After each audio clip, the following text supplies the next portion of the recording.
प्रधानमंत्री मोदी मेरठ में जनसभा को संबोधित कर रहे हैं। आपको सीधे लिए चलते हैं मेरठ।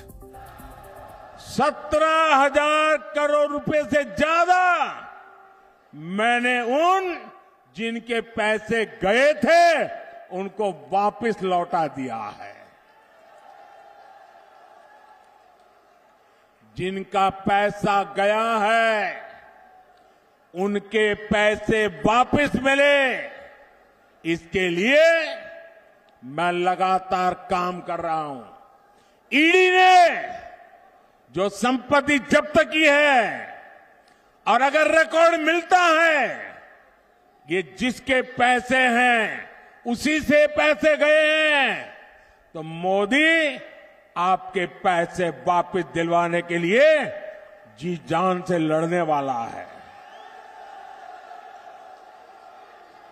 और मैं आज मेरठ की ये धरती, क्रांतिकारियों की धरती, वीरों की धरती से भ्रष्टाचारियों को साफ साफ कह रहा हूं, भ्रष्टाचारी कान खोल के सुन ले।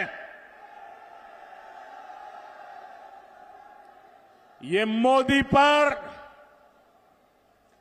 चाहे कितने भी हमले करे, ये मोदी है, रुकने वाला नहीं है।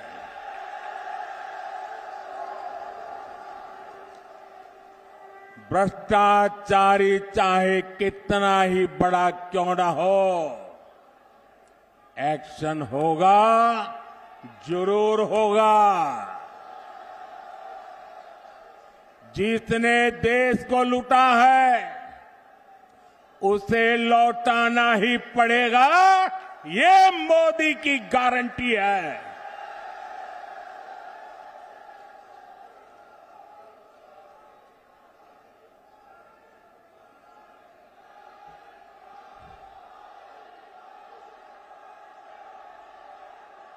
साथियों,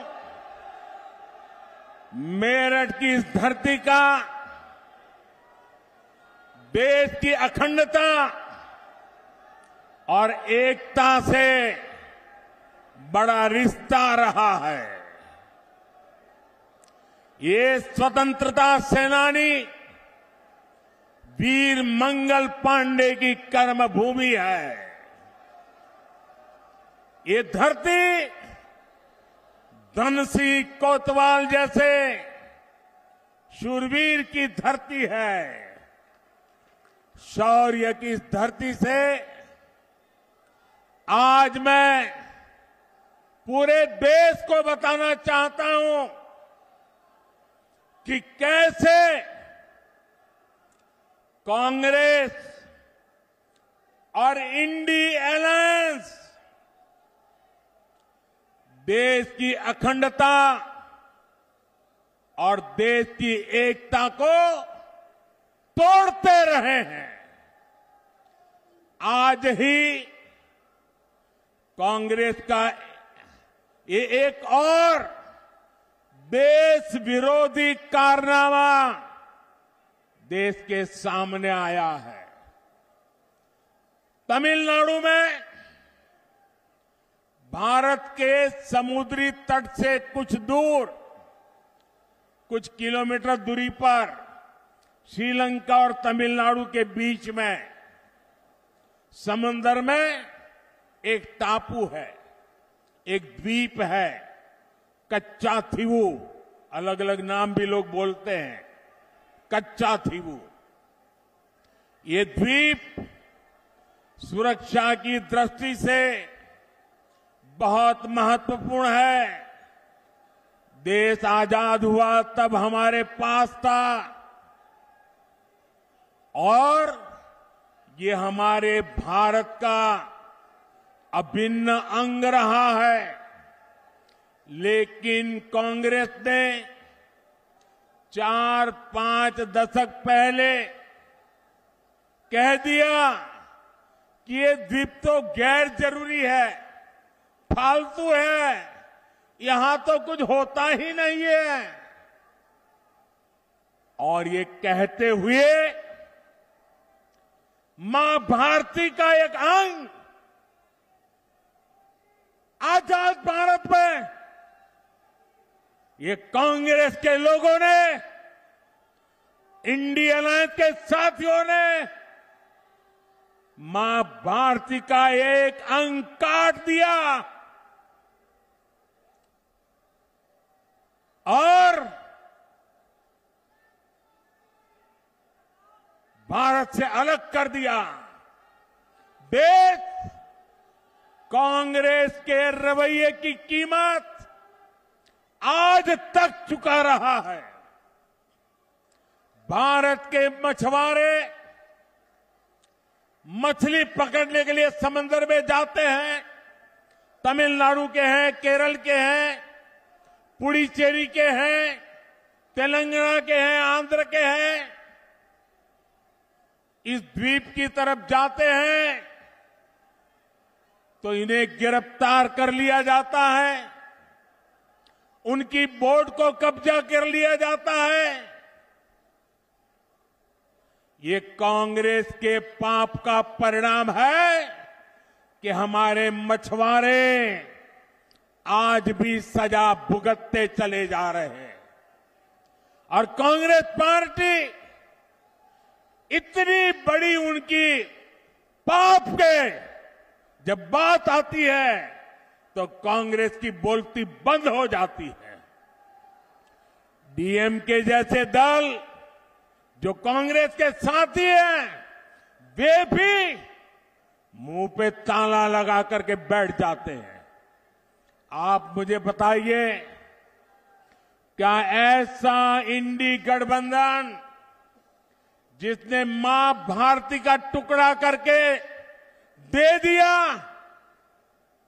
क्या ऐसा गठबंधन देश हित में कोई फैसला ले सकता है क्या?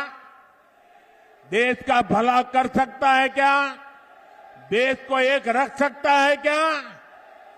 साथियों, इंडी गठबंधन वाले ना देश के जवानों का हित सोच सकते हैं, ना ही देश के किसानों का हित सोच सकते हैं, ना ही देश के मछुआरों का हित सोच सकते हैं। किसानों से नफरत करने वाले इंडी गठबंधन ने चौधरी चरण सिंह जी को भी उचित सम्मान नहीं दिया। जब चौधरी साहब को भारत रत्न पर संसद में चर्चा हो रही थी, तब इंडी गठबंधन ने पार्लियामेंट के अंदर जो किया वो पूरे देश ने देखा है। जब हमारे छोटे भाई जयंत चौधरी संसद में चौधरी चरण सिंह जी के भारत रत्न के सम्मान को लेकर के बोलने के लिए खड़े हुए तो उनकी आवाज को रोकने की कोशिश की गई। भाई जयंत चौधरी को अपमानित करने का प्रयास किया गया। कांग्रेस और सपा को देश के किसान, इस क्षेत्र के लोगों की घर घर जाकर के माफी मांगनी चाहिए। और यहां का एक नागरिक कभी भी कांग्रेस, सपा जैसे उनके साथियों को कभी भी माफ नहीं कर सकते। साथियों, चौधरी साहब ने अपना जीवन किसानों की समृद्धि के लिए समर्पित किया था। हमारी सरकार भी किसानों के कल्याण को सर्वोच्च प्राथमिकता देते हुए काम कर रही है। यहां तो इतनी बड़ी अनाज मंडी है, यहां की गुड़ की मंडी सारे देश में जानी जाती है। आप भूले नहीं होंगे कि कैसे आप गन्ना किसानों को परेशान किया गया। गन्ना किसानों के हजारों करोड़ रुपए बकाया होना, सामान्य बात हो गई थी। चीनी मिलों को धड़ाधड़ बंद किया जा रहा था, कोड़ियों के भाव बेचा जाता था। मोदी ने किसानों के साथ हो रही ये सारी हेराफेरी बंद करा दी है। साथियों, हम गन्ने की खेती को चीनी और गुड़ तक सीमित नहीं रखना चाहते। हम देश की हर गन्ना बेल्ट को देश की ऊर्जा बेल्ट भी बनाना चाहते हैं। गन्ने से बनने वाले इथेनॉल से गाड़ियां चले, इसके लिए आज देश भर में काम हो रहा है। 10 वर्ष पहले सिर्फ 40 करोड़ लीटर इथेनॉल बनता था, आज 500 करोड़ लीटर इथेनॉल का उत्पादन हो रहा है। इथेनॉल की खरीद बढ़ने से 10 साल में लगभग 70,000 करोड़ रुपए देश के किसानों को मिले हैं। साथियों, हमारा निरंतर प्रयास है कि किसान की लागत कम और लाभ अधिक हो। इसलिए पीएम किसान सम्मान निधि के जरिए यूपी के किसानों को हजारों करोड़ रुपए की मदद की गई है। 500 करोड़ रुपए तो उससे भी ज्यादा अकेले मेरठ के किसानों को मिले हैं। आज यूरिया की जो बोरी दूसरे देशों में 3,000 रुपए तक में मिलती है, वही बोरी हम किसानों को सिर्फ 300 रुपए में भी 300 से भी कम कीमत में दे रहे हैं। आप सभी किसानों की भंडारण की समस्या को दूर करने के लिए भी बीजेपी सरकार ने बड़ा कदम उठाया है। हमने दुनिया की सबसे बड़ी भंडारण योजना की शुरुआत की है। इसके तहत देश में 2 लाख से ज्यादा गोदाम बनाए जा रहे हैं। हमारी सरकार मिलेट्स श्री अन्न के लिए जो अभियान चला रही है, उसका भी बड़ा फायदा छोटे किसानों को मिल रहा है। भाइयों और बहनों, एनडीए सरकार आपके पैसे बचे इस दिशा में लगातार काम कर रही है। हमने कम बिजली से ज्यादा रोशनी देने वाले एलईडी बल्ब की योजना बनाई। इससे गरीब और मध्यम वर्ग के बिजली बिल में हजारों करोड़ रुपए बचे। अब हम एक नई योजना लेकर आए हैं और मैं तो चाहूंगा इस क्षेत्र के लोग इस योजना का भरपूर फायदा उठाएं।